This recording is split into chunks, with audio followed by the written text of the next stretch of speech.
You know what your problem is, Maren? You married up, and you've been holding on with your fingernails ever since. Jolene said it with a smile.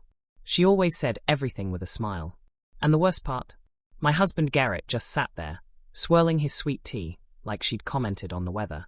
But what Jolene didn't know, what none of them knew, was that I'd spent the last 3 years building something so quietly, so carefully, that when the truth finally came out at my daughter's 7th birthday barbecue, the only person left holding on with their fingernails would be her. Let me take you back. I met Garrett Calloway at a crawfish boil in Natchitoches, Louisiana, the summer I turned 24. He was tall, polite, had that slow southern confidence that makes you feel like the only person in the room. His family owned Calloway Millwork, a mid-sized lumber operation that had been running since his grandfather's time. Not rich, but comfortable. The kind of family that had a name in the parish and a pew at First Baptist with a brass plate on it. I was nobody, and they made sure I knew it.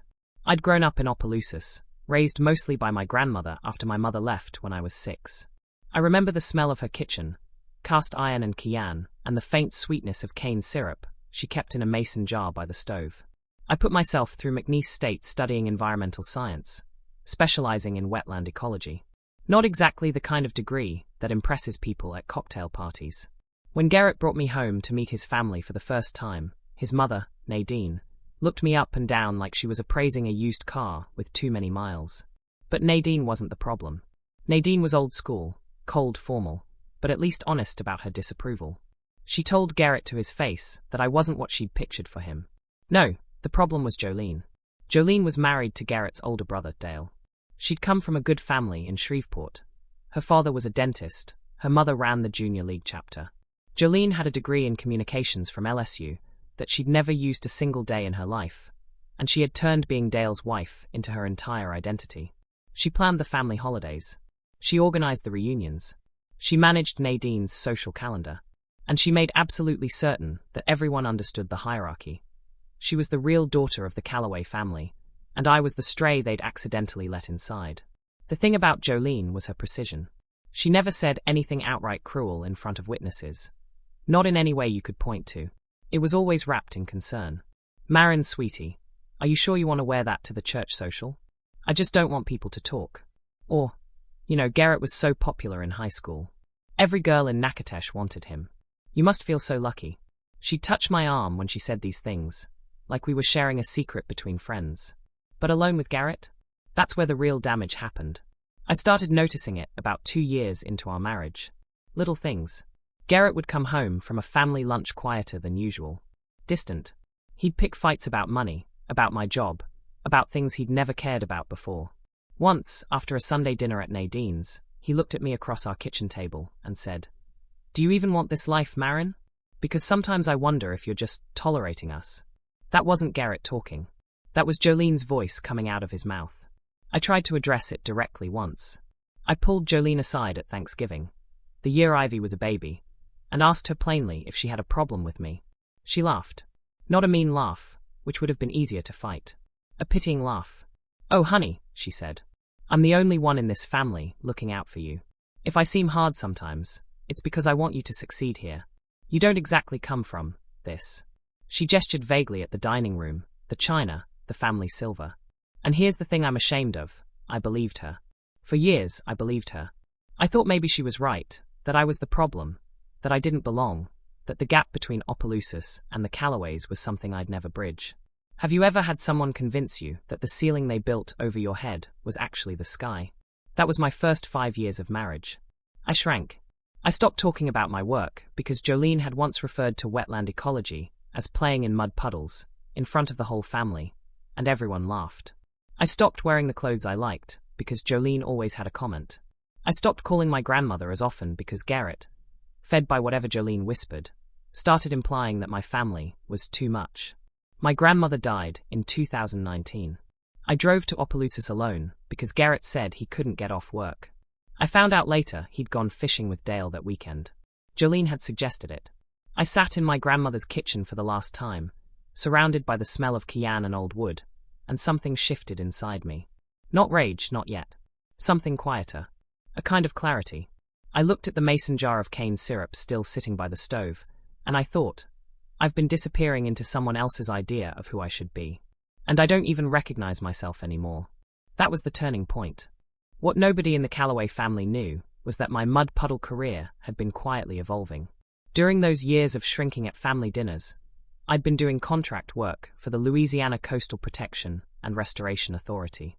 Wetland mitigation banking. If you don't know what that is, it's essentially the science of creating, restoring, or preserving wetlands to offset environmental damage from development projects. Every major construction project in coastal Louisiana needs mitigation credits, and someone has to certify those credits are real.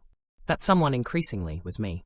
By 2020, I'd earned my professional wetland scientist certification through the Society of Wetland Scientists.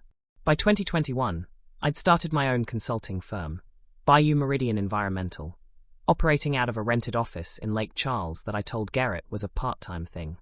By 2022, I had contracts with 3 parishes, 2 pipeline companies, and the Army Corps of Engineers. By the time Ivy's 7th birthday rolled around in October 2023, Bayou Meridian had billed $4.2 million in consulting fees over the previous 18 months, employed 11 full-time wetland scientists and 3 administrative staff, and I had a pending contract with a major LNG terminal developer worth $7.8 million over 4 years. I hadn't told Garrett because, and here's where I have to be honest about my own failure, somewhere along the way, I'd stopped thinking of my marriage as a partnership. Jolene had hollowed it out so completely that I'd started building my real life in a place my husband couldn't reach. That wasn't entirely fair to him. He was weak, not evil. He'd let his family's opinions replace his own, but I'd also stopped fighting for us. I take responsibility for that. But what I couldn't forgive, what finally made something snap, happened at Ivy's birthday barbecue. We held it at the Calloway property, because we always held everything at the Calloway property. Nadine's rules. There was a bounce house for the kids, brisket from Buster's Smokehouse in Natchitoches, and about 40 people milling around the big yard behind the main house. Jolene had, of course, appointed herself party coordinator, even though I'd planned everything.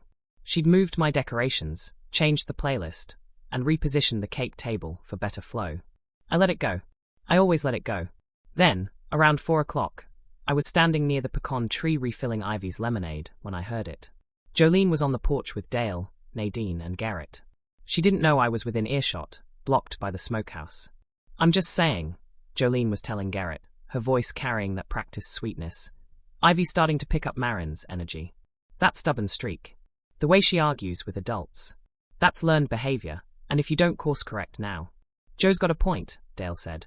Kid needs structure. Nadine hummed in agreement. And Garrett, my husband, Ivy's father, said nothing. Just like always. Just sat there.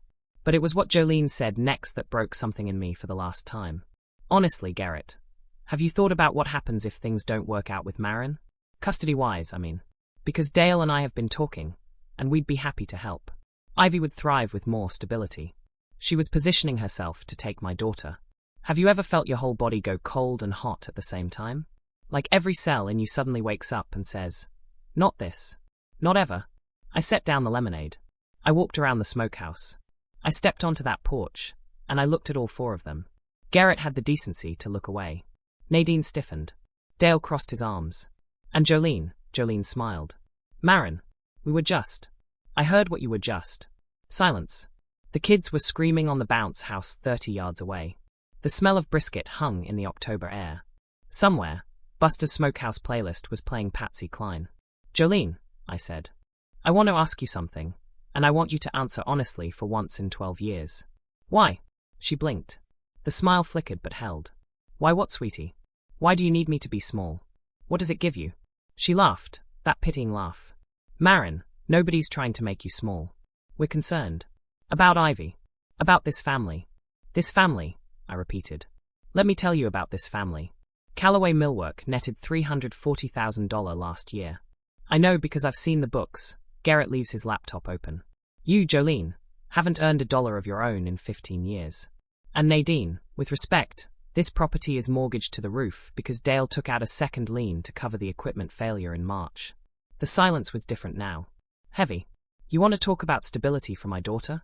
I pulled out my phone and opened an email I'd saved. The one from the LNG terminal developer, confirming the $7.8 million contract. I held it up. Not dramatically. Calmly. Like showing someone a weather forecast. My company, which you didn't know existed because none of you ever once asked me about my work, billed $4.2 million last 18 months. I have 14 employees. I have a contract pending that's worth more than Callaway Millwork will make in 20 years. And I have a meeting Monday morning with a family attorney in Alexandria, because what I just heard on this porch is the last thing you'll ever say about my daughter. Dale's mouth was open. Nadine had gone pale. Garrett was staring at me like he was seeing me for the first time, which, in a way, he was. But Jolene, I watched the smile finally die. And underneath it was something I hadn't expected. Fear, yes, but also something older. Something that looked almost like envy so deep it had curdled into hate years ago. That's not possible, she whispered. You study mud. Wetland mitigation banking, I said. And it's the reason half the construction projects in southern Louisiana can break ground. But you never asked. You were too busy whispering. I turned to Garrett. This was the hardest part. Because despite everything, I'd loved him once. Maybe I still did, in the way you love someone who showed you what you didn't want to become. You have a choice to make, I told him. But I've already made mine. I walked off that porch, collected Ivy from the bounce house, buckled her into her car seat in my truck, a white Chevy Tahoe that Jolene had once called flashy for someone on a budget, and drove home. The next 6 months were complicated. I won't pretend they weren't. Garrett showed up at the house that night, crying, apologizing, saying he hadn't realized how far things had gone. I believe he meant it. But meaning it and earning forgiveness are two different currencies, and he was broke in both. There's a woman named Aurelie Fontenot who works at the courthouse in Natchitoches. She's been a clerk there for 30 years, knows every family in the parish. When I filed the paperwork, she looked at the financials and then looked at me over her reading glasses and said, "Child, you've been hiding your light under a bushel the size of Texas." I got full custody. The house. A clean break. Garrett didn't fight it. Partly because the financials made it clear he couldn't, and partly because, deep down, I think he was relieved. He'd been living someone else's script too. Jolene's script. The last time I saw Jolene was at the courthouse, the day the divorce was finalized. She was there because Dale had some permit issue, nothing related to me. But she saw me in the hallway, and for the first time in 12 years, she had nothing to say. No smile. No sweetness. She just stood there, holding her purse with both hands, looking like someone who'd just realized the person she'd spent a decade trying to bury was standing in sunlight. I didn't say anything either.